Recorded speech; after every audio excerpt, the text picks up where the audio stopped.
گذر از دشت و تمنای قشنگ وطنم، گذر از دشت و تمنای قشنگ وطنم، به دیدار رفیقا به مالستان برم، به دیدار رفیقا به مالستان برم.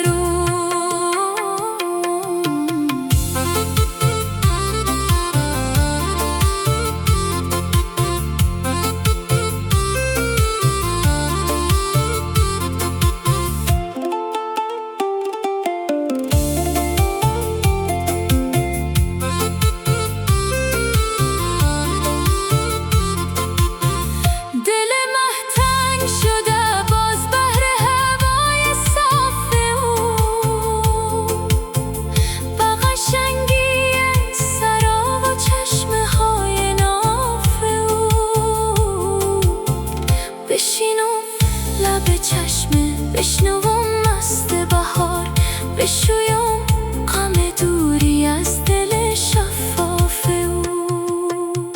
کی شود قسمت من باز پجا غوری برم، به تماشای گل و لاله و